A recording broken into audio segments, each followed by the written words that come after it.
Hear yells calling for help. We're hiking down. I think they're... 10-4, we're hearing them too towards the end of the lower part of the Devil's Den Trail. Occurred at Devil's Den. Unit still en route. Victims are still missing. Be on the lookout for a white male suspect wearing black gloves, sunglasses, dark-colored pants, dark-colored tank top. Attacked a male and a female on Devil's Den hiking trail, and then took off in a small black sports car with tape over the plate. Brink. Copy. According to witness, direction of travel was, quote, went across a bridge leaving Devil's Den and stayed on the highway, end quote. Brink.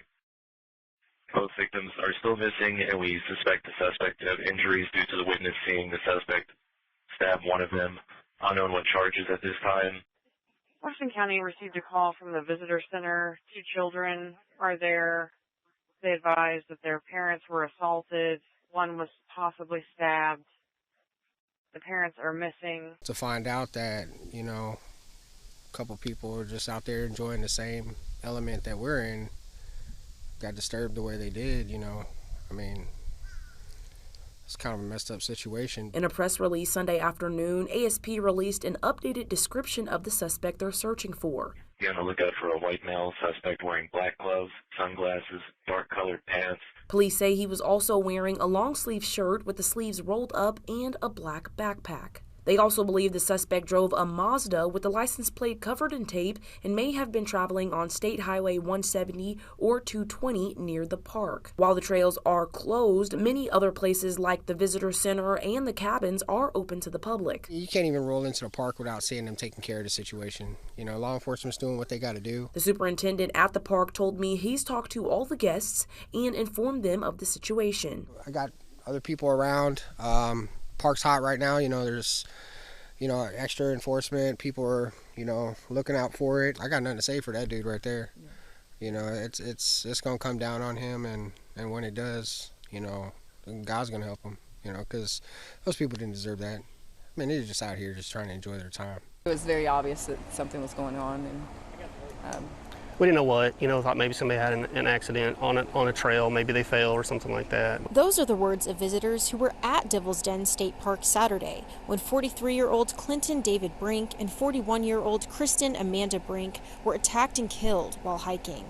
Law enforcement says the couple had recently moved to Prairie Grove. Highland Dairy confirms Clinton Brink had just transferred from its parent company in South Dakota and was set to start work in Fayetteville this week. And it's very unfortunate, and our hearts just go out to the family and the victims. Everyone that witnessed that. It's just, our hearts break for them. And we love to hike. We love to go out on trails. We love to go hiking with family, and it really puts it's very somber out here. Police say the Brinks were walking with their 2 daughters, just 7 and 9 years old. Both girls are now safe and with family.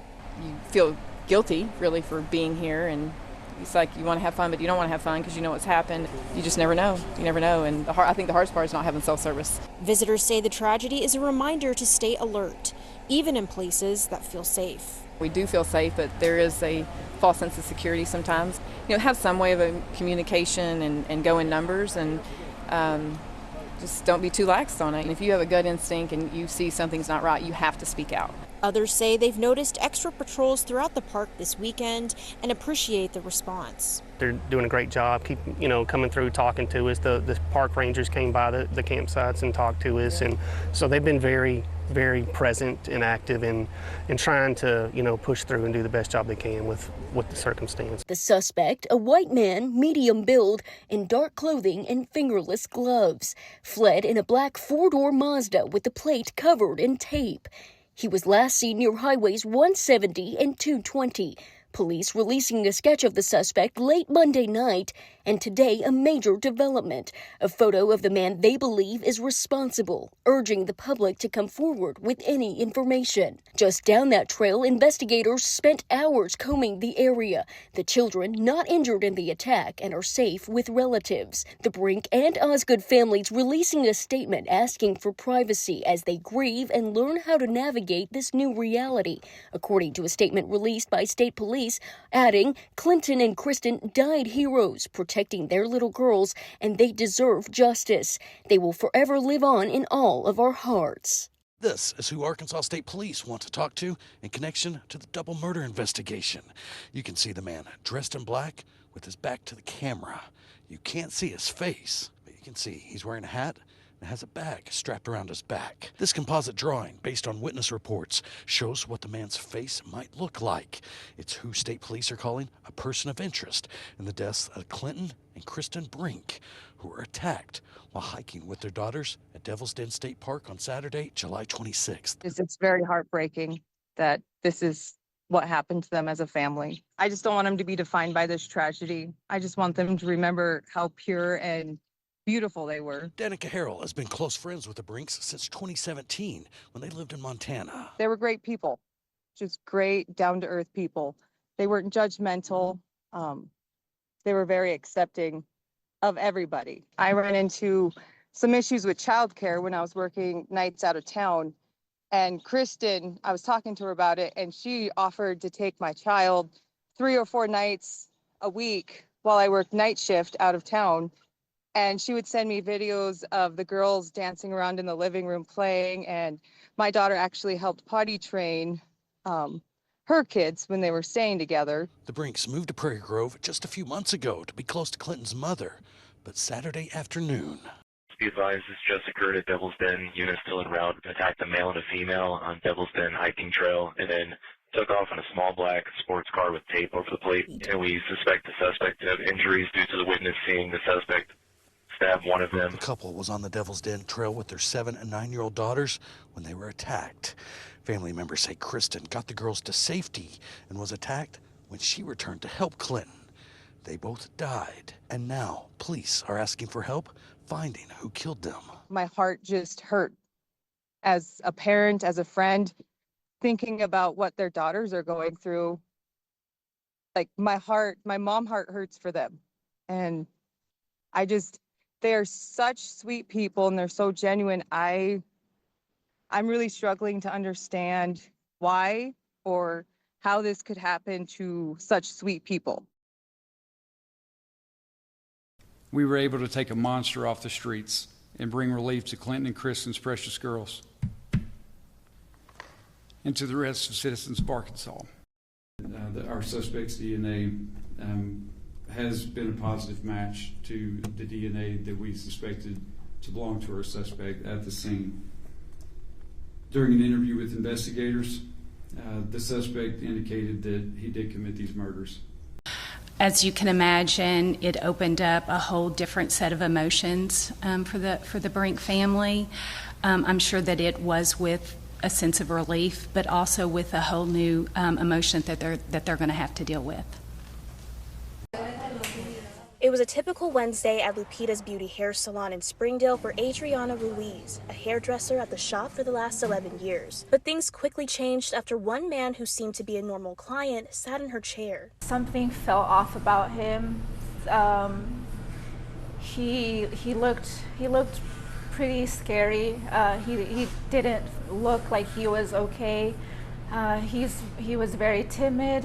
Ruiz says she had no idea the man in her chair was wanted in connection to the deadly Devil's Den attack. His eyes just looked sunken, pretty kind of like soulless. McGann is the man accused of killing Clinton and Cristen Brink in Devil's Den on Saturday. 5 minutes into the haircut, officers surrounded the salon and took McGann into custody. I was surprised. I was shocked.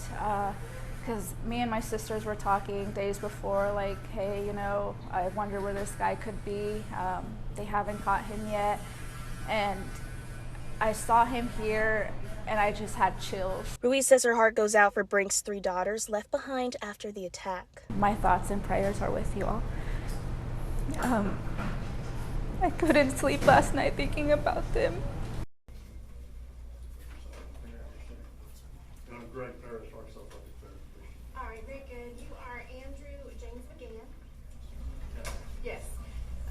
You're in front of me today, sir, for your first appearance under Arkansas Rule of Criminal Procedure 8.1. You have 2 charges currently pending against you out of the Washington County Circuit Court, both for capital murder. You should know you have the right to be represented by an attorney. A free attorney will be appointed if you can't afford one. You're not required to say anything today. Anything you say can be used against you. You also have a right to communicate with your counsel, your family or friends, and a reasonable means will be provided for you to do that.